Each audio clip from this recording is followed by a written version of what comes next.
Would you please welcome and join me in welcoming our Salutatorian Alaina House.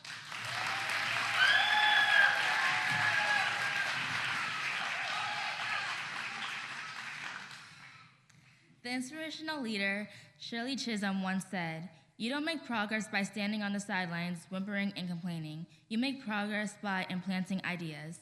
Good evening. I'm Alaina House, and I am this year's Salutatorian. Becoming the Salutatorians means to me that hard work pays off. Balancing my studies, activities, and being dedicated to doing my best helped me reach this achievement. For the last 3 months, I have been juggling school, softball, volleyball, track practice, theater, and ballet. It was brutal. I seriously don't know how I managed to do it all. Making sure I completed my work and was successful at these activities was annoying, to say the least.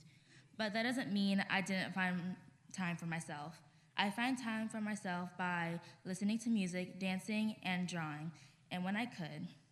Getting home late, studying until even later, while still having a bedtime. I guess you could say I was going through some hard times, like Paramore once said. When I look back, I realized that I was learning time management, good study habits, and how to stay organized. I get all of this done. These are lessons I will be carrying with me as I move forward to my next phase in life. I encourage my classmates to make sure you value these traits as we move forward to high school. If we keep up our dedication in doing our best, these habits will carry us to have much success in high school. As I reflect over my time at Epiphany, there are some memories that I have carried with me. My first memory of Epiphany was when I was at my first grade open house. I'm usually a quiet person, but on that day, I stepped out of my shell, and I talked to almost everyone that night. I was so bored that when I talked, I overwhelmed Brant, and he ran away. Another memory was in the second grade. I remember playing tag, and I was hanging upside down on the monkey bars when my glasses slid off my face. A kid named Jose stepped on my glasses, causing them to break. I had to put tape on my glasses for the rest of the year. According to my dad, I look like Steve Urkel. I don't know who that is, but to my dad, he was funny. From our academic showcases, where I built a pyramid model made of marshmallows, to the first basketball shot I made from the deep by executing a play by Mr. Wilkie. I have so many memories at Epiphany, but one of my favorite memories will come from this year after auditioning and getting the opportunity to play Sharpay in Epiphany's first ever theater production, High School Musical Junior. I could go on with more memories at Epiphany, but being here helped shape who I am today. Before continuing on about Epiphany, I want to give some background on who I am and my biggest influences. I was born in Illinois and moved to Dallas when I was about 2 years old with my mom and grandparents. I finally moved to Houston when I was 5 years old. My grandparents on my mom's side were born in the Jim Crow South. They grew up facing segregation and both went on to graduate from Southern University along with their children, including my mom. They have preached to me the importance of understanding your history and the need to work through barriers as they come your way. My Mima, who is on my dad's side, is actually here today. Love you.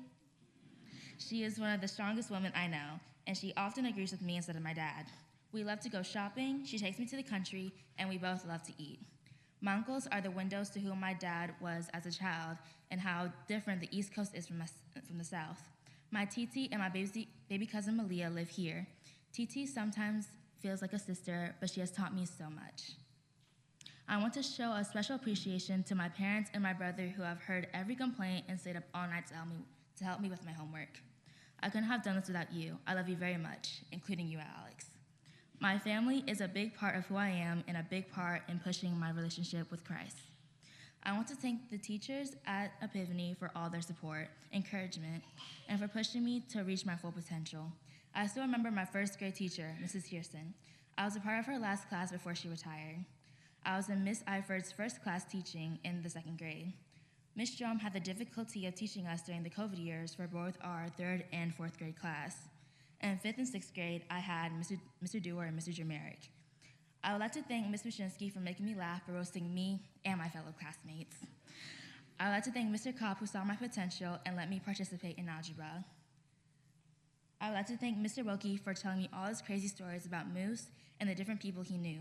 Those stories have taught me absolutely nothing. I would like to thank Mrs. Tamburello, Mrs. Shamina, and Mrs. Hale for helping me with my musical journey. I want to thank Mr. Schleicher for all the energy he brings to the school and Mrs. Wendy as she is a staple at Epiphany and helps us become in line. And last but certainly not least, I would like to thank Ms. Kopp, who has shown me my potential in writing and will never forget. OMG, Becky was so annoying today. I want to give a shout out to my 8th grade girls, Grayson, Tierney, and Samara. And Carissa. Also salute to the boys, Brant, Liam, Marcelo, Damien, and Isaac. We have all laughed, fought, made up, but at the end of the day, we are Epiphany, and I appreciate you all. I'm not going to pretend that I'm not scared of going off into high school. I am terrified, but I also know that everyone feels the same. I know we were looking forward to the opportunities that high school will bring and the different goals we have set for ourselves. I want to encourage you to all look at these new opportunities with grace when things aren't going your way. And those times, just remember to stay true to yourself, and your real friends will show up along the way, even when the road ahead feels unclear. Remember that God can also help you in your darkest moments. Sometimes it may feel he has left you, or you may feel that you are not good enough, but this is not true and will never be true. God is with you and will always love you. You are not alone. Jeremiah 29, verse 11 reminds us, "For I know the plans I have for you, plans to prosper you and to not harm you, plans that give you a hope and a future."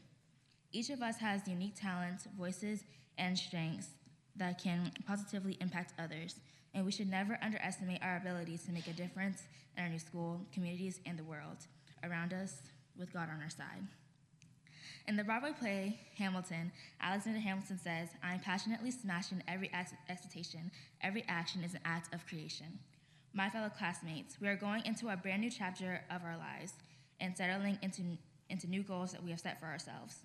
I hope you're able to exceed every one of your goals with the same amount of passion you put everything else into. We have accomplished so much, even if you feel otherwise. Just enjoy the little moments along the way and stay true to yourself. And to the new 8th graders coming, I would just like to say, enjoy it. It feels like a party every day. We move forward with faith, hope, and confidence in the future God has prepared for us. Thanks to everyone who was able to come today. God bless you all.